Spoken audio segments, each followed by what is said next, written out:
Ketika kita belajar apapun, mohon maaf, baik belajar ilmu pengetahuan maupun belajar tentang ilmu-ilmu agama, mulailah dari tidak percaya.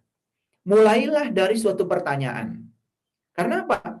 Kalau kita sudah percaya, maka tidak ada penyelidikan. Kalau tidak ada penyelidikan, otomatis kita tidak akan pernah bisa menemukan hal baru. Nah, itu yang disebut dengan doktrin. Itu yang disebut dengan dogma. Dan jangan-jangan kita semua telah terhipnotis oleh dogma itu. Dan kemudian ya, kebohongan pun yang diulang berulang-ulang oleh kita dianggap kebenaran. Karena kita sudah terdogma oleh yang disebut dengan kebohongan itu. Bahkan kita banyak sekali yang tertarik untuk mempercayai sesuatu yang bersifat ilusif. Ya, tawaran-tawaran dan dongeng-dongeng tentang kehidupan masa depan yang sebetulnya mereka sendiri tidak bisa membuktikan walaupun itu bersifat subjektif. Jadi oleh karena itu saya mengajak kita semua, mari kita buka logika kita.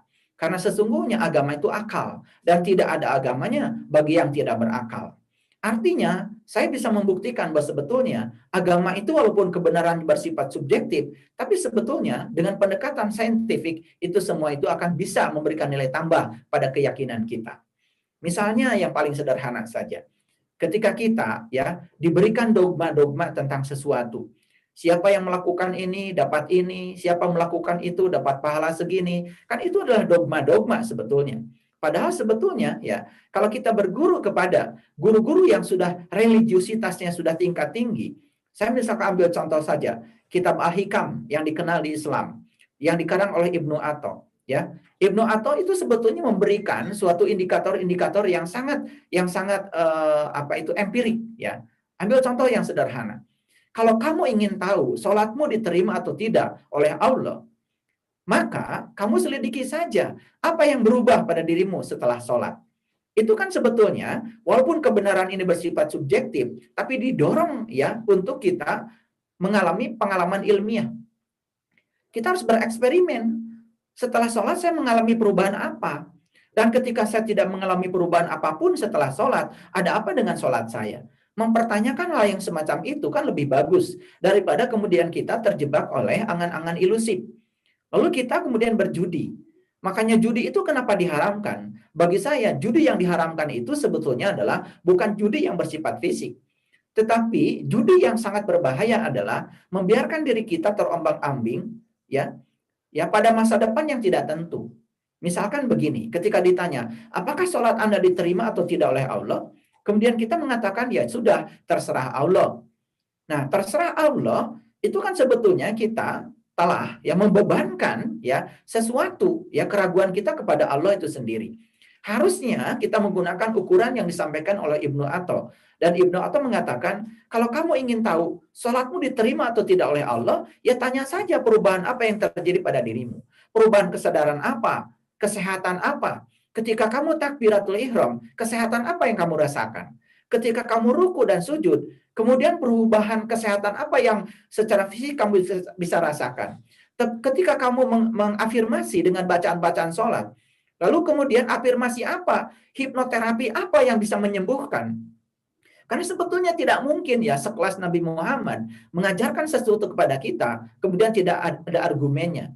Pasti beliau itu mengajarkan sesuatu kepada kita, apa yang sudah beliau alami, yang sudah beliau rasakan. Cuman sayang sekali, kita terjebak oleh dogmatis dan kemudian doktrin-doktrin itu membiarkan ya logika kita menjadi buta. Itulah yang kemudian membiarkan diri kita terombang-ambing dalam kesesatan logika. Bukan berarti segala sesuatunya harus bersifat logika, karena logika itu pun memiliki keterbatasan. Nabi Muhammad hanya diantarkan ketika Isra Mi'raj sampai langit kelima saja. Bagi saya logika itu bukan segera logika, itu yang disebut dengan malak, ya, malak, tekad, keinginan yang ada pada diri kita, yang kemudian diberi judul malak Jibril. Memang setiap orang untuk meyakini sesuatu harus memulai dengan logika. Tetapi setelah logika berjalan pada tingkat berikutnya, di kesadaran yang sesungguhnya, sebetulnya logika itu tidak bisa berperan lagi. Karena apa? Selanjutnya akan meneruskan perjalanan kita adalah kesadaran. Oleh karena itu, dalam logika mungkin tidak ada kesadaran, tapi dalam kesadaran mungkin ada logika. Karena kesadaran punya logikanya sendiri. Oleh karena itu sumber kreativitas pada diri setiap manusia berada pada kesadaran. Dan kesadaran yang dilahirkan oleh kecerdasan, bukan oleh intelektualitas. Oleh karena itu jangan heran kemudian karena ada orang yang kemudian secara akademis sudah menempuh pendidikan tinggi, secara intelektualitas sudah menempuh pendidikan tinggi, tetapi kalau dilihat dari sisi kesadaran tidak mengalami proses pendewasaan. Itu artinya apa? Karena di dalam dirinya ya kecerdasan yang ada dalam dirinya tidak pernah terbangkitkan. Saya tidak berbicara intelektualitas, tapi saya berbicara tentang kecerdasan. Karena inti dari kecerdasan adalah kesadaran. Dan kesadaran itulah yang meneruskan logika kita yang terbatas menjadi logika yang tak terbatas. Itu yang disebut dengan sumber kecerdasan semesta tanpa batas. Dan disitulah yang disebut dengan otak kanan, yang disebut dengan sumber kreativitas. Nah, inilah pentingnya untuk saya sampaikan kepada para sahabat sekalian. Jadi, ya, pendekatan saintifik mengajarkan kepada kita untuk tidak percaya pada apapun. Pendekatan saintifik mengajarkan kepada kita untuk meragukan apapun. Jadi ketika kita tidak percaya pada apapun dan meragukan apapun, maka kita akan melakukan proses penyelidikan. Tetapi syaratnya satu, kita harus selalu terbuka pikirannya. Makanya kalau pikiran kita sudah tertutup, ya itu sangat berbahaya. Karena pikiran itu seperti parasut. Ya, pikiran itu seperti parasut. Dan parasut itu baru berguna kalau terbuka. Coba lihat ya, orang yang mengalami terjun payung. Ya, setelah lepas dari pesawat, terjun payung belum terbuka. Pada saat terjun payung belum terbuka, maka dia akan jatuh bebas. Itu yang disebut dengan free fall, ya. Itu akan mengalami jatuh bebas karena dia mendapatkan gravitasi bumi. Tetapi di ketinggian tertentu kemudian parasut mulai dioperasikan. Parasut mulai terbuka. Ketika parasut sudah terbuka, apa yang terjadi? Maka pergerakan dia bisa dikendalikan. Yang tadinya free fall, ya jatuh bebas menuju bumi, sangat berbahaya. Dia bisa mengendalikan. Yang pertama dikendalikan adalah arah. Yang kedua yang bisa dikendalikan adalah seberapa cepat dia ingin sampai di bumi. Dan dia ingin di mana di bumi itu dia tiba. Bisa dipilih ya. Dengan menggunakan parasut, ya tidak mungkin dia jatuh di laut. Dia akan jatuh di daratan pun tidak mungkin jatuh di pohon, kecuali yang belum ahli. Dia akan memilih tempat yang nyaman untuk dia jatuh. Dan jatuhnya pun tidak akan jatuh bebas. Tidak seperti ditarik gravitasi. Kan dikendalikan oleh parasut. Nah, seperti itulah pikiran. Pikiran yang terbuka itu seperti parasut. Dia bisa mengendalikan. Dan kalau pikiran sudah terkendali, hebatnya dia bisa mengendalikan tubuh. Karena tubuh ini adalah wayang bagi pikiran. Ketika pikiran itu ya tidak terbuka, sangat berbahaya bagi fisik. Oleh karena itu, maka sakit fisik semuanya dikabarkan oleh pikiran-pikiran yang tidak terbuka. Pikiran yang tertutup, pikiran yang tertekan, pikiran yang tertahan. Yang kemudian ya, pikiran itu merasionalisasi semua perasaan yang ada pada diri setiap orang. Bahkan setiap perasaan diberi bentuk oleh pikiran. Itu sangat berbahaya. Dan itu bisa memuat ya energi negatif dalam diri kita. Dan kemudian berbuah menjadi yang disebut dengan penyakit. Para sahabatku yang dirahmati oleh Allah. Jadi pendekatan saintifik itu pertama merumuskan masalah. Kemudian yang kedua merumuskan hipotesa. Ketika merumuskan hipotesa, kan hipotesa itu cuma dua, diterima atau ditolak. Itu adalah penelitian ilmiah. Dan kita semua pernah mengalami situasi ini. Tetapi kenapa kemudian situasi ini tidak kita gunakan untuk membedah ya keyakinan-keyakinan kita? Saya kira kalau kita memulai ya mempercayai sesuatu dengan pertanyaan, maka semesta akan membimbing kita pada jawaban. Dan walaupun jawaban itu bukan jawaban atas pertanyaan kita, setidak-tidaknya kita mengalami kepuasan, sehingga mempercayai sesuatu bukan apa kata orang, tetapi kita telah membuktikannya sendiri. Jadi kalau ada statement dalam Al-Quran yang mengatakan, sesungguhnya aku bersamamu, kata Allah. Buktikan bahwa Allah bersama dengan kita. Jangan percaya dengan statement itu. Kalau statement itu langsung dipercayai, maka kita mempercayai informasi. Karena walaupun itu dari kitab suci, kalau itu baru statement yang kita terima, bagi Nabi Muhammad mungkin itu sudah merupakan fakta, bukan opini. Tapi bagi kita yang menerima ayat itu, mungkin baru sebatas opini. Oleh karena itu, maka kita pun ya punya kewajiban untuk mengalami ayat itu. Apa betul Allah bersama dengan saya? Coba kalau dipertanyakan seperti itu. Kemudian kita akan mulai ya melakukan penyelidikan pada diri kita. Kenapa saya bisa hidup? Dari mana sebetulnya napas saya? Kenapa saya bisa berpikir? Kenapa saya bisa melihat? Kenapa saya bisa mendengar? Kenapa saya bisa berkata? Kenapa saya bisa bernafas? Coba, ketika kita mempertanyakan satu saja, kenapa saya bisa melihat? Itu penyelidikan awal pada diri kita. Kok saya bisa melihat ya? Mungkin jawaban awal yang pertama adalah karena saya punya mata. Kemudian kita mencari pembanding. Loh, orang mati pun punya mata, tetapi tidak bisa melihat. Oh, berarti jawaban saya bahwa bisa melihat karena punya mata, jangan-jangan keliru. Terus melakukan penyelidikan karena terus mempertanyakan. Orang mati punya mata tidak bisa melihat, kok saya hidup bisa melihat? Jangan-jangan yang bisa membuat saya bisa melihat adalah keberadaan Dia, Sang Maha Hidup.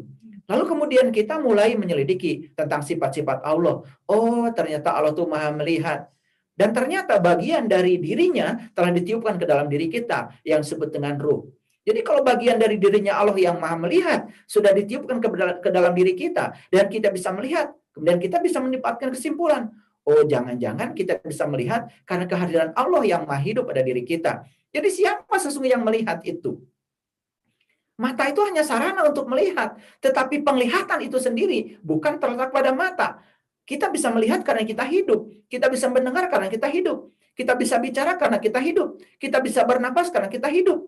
Proses penyelidikan itu awalnya sederhana, tapi makin dalam, makin dalam, makin dalam, kita akan menemukan kekaguman. Nah, kekaguman pada Dia yang telah hadir pada diri kita, bukan sekedar memberikan statement bahwa aku bersamamu, itu yang disebut dengan religiusitas. Jadi religiusitas itu sebetulnya bagi saya adalah membebaskan, bukan kemudian diperbudak oleh religiusitas. Karena kebanyakan kita mengizinkan kita diperbudak oleh statement-statement apa kata orang.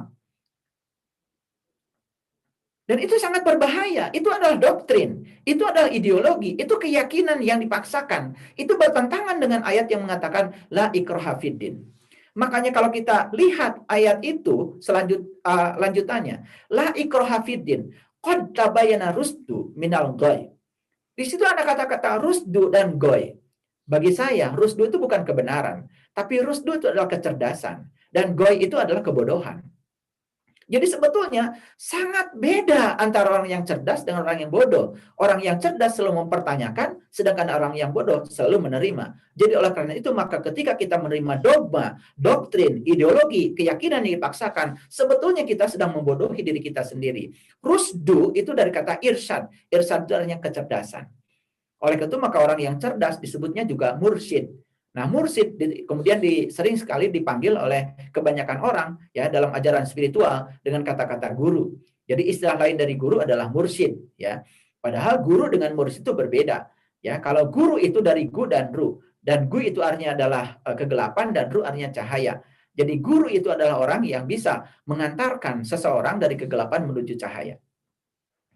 Jadi kalau kita berguru kepada Al-Quran saja, di Quran mengatakan la ikraha fiddin, tidak ada paksaan dalam agama. Qad tabayyana rusdu minal ghai. Jadi kamu harus memilih menjadi orang yang cerdas daripada kamu memilih menjadi orang yang bodoh. Karena orang yang cerdas selalu mempertanyakan. Makanya orang yang cerdas disebutnya juga ilmuwan. Nah, ilmuwan itu adalah bahasa Indonesia, ya. Nah, bahasa lainnya adalah scientist. Jadi scientist itu artinya orang yang tahu. Jadi orang yang tahu itu bukan orang yang membaca buku, tapi orang yang sudah membuktikan apa yang dia yakini karena dia sudah mengalami pengalaman itu. Nah, ini yang pentingnya ya. Ketika ada statement yang mengatakan Allah bersamamu, lebih dekat kepadamu daripada urat nadi lehermu, itu informasi. Bagaimana informasi ini kemudian ditingkatkan menjadi pengetahuan? Berarti kita harus punya pengalamannya. Kemudian Allah mengatakan, aku sesungguhnya meliputi timur dan barat. Kemanapun kamu memalingkan wajah, di situ ada wajahku. Bagaimana itu menjadi pengetahuan, bukan sekedar informasi. Dan kemudian diulang-ulang pada orang lain tidak ada artinya kalau kita tidak mengalaminya. Apa betul kita sudah bisa membuktikan kemanapun kita memalingkan wajah, di situ ada wajah Allah? Kalau itu sebatas informasi, sebatas statement, sebetulnya itu tidak ada artinya. Itu bukanlah knowledge, itu bukanlah pengetahuan. Jadi kalau Allah mengatakan, aku selalu bersamamu, aku tidak pernah tertidur, aku tidak pernah terkantuk, bahkan aku selalu memenuhi segala kebutuhan hidupmu.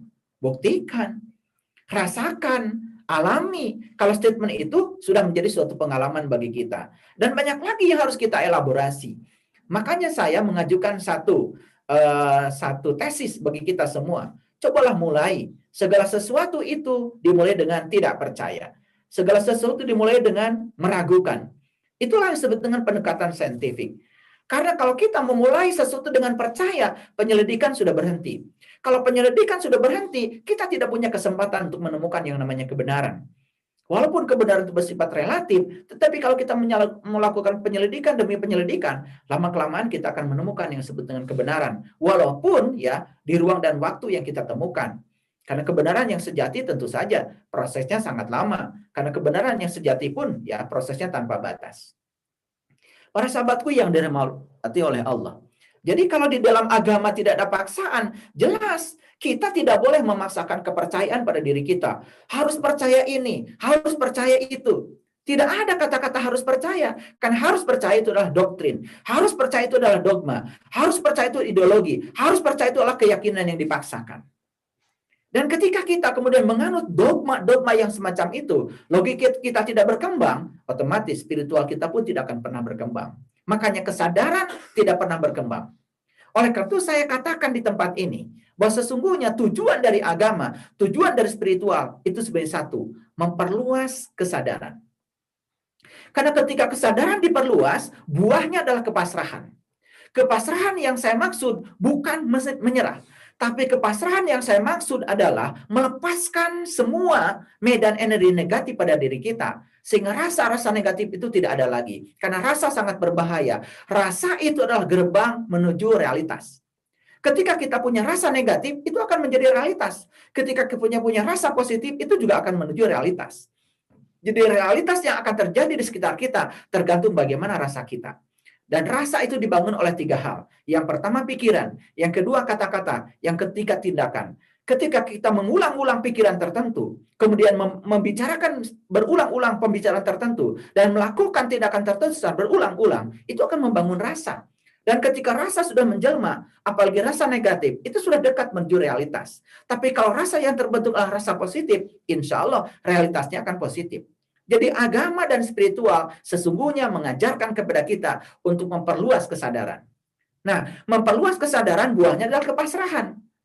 Tetapi memperluas kesadaran, buah yang lain selain kepasrahan apa itu? Kita punya kemampuan untuk mencintai diri sendiri yang lebih. Yang kedua, kita punya kemampuan untuk mencintai orang lain yang lebih. Yang ketiga, kita pun punya kemampuan untuk mencintai Allah dengan lebih. Jadi 3 sebetulnya. Pertama, ada proses ya perluasan kemampuan mencintai pada diri sendiri. Yang kedua, proses ya kemampuan mencintai orang lain, dan yang ketiga adalah proses untuk memiliki kemampuan mencintai kepada Tuhan.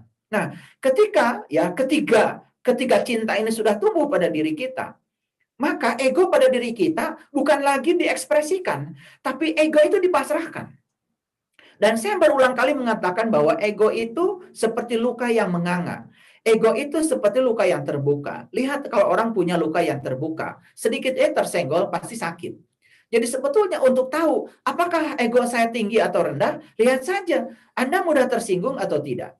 Anda mudah marah atau tidak. Anda melakukan reaksi yang negatif ketika kontradiksi datang pada diri Anda. Ketika itu yang terjadi, itu jelas menyatakan bahwa ego kita masih sangat tinggi. Kenapa ego kita tinggi? Karena kesadaran kita tidak luas. Kenapa kesadaran kita luas? Jangan-jangan karena kita selama ini menjalankan agama dan spiritual itu sebatas menjalankan dogmanya. Kita tidak membuka logika dan pikiran kita secara terbuka. Inilah penyebabnya.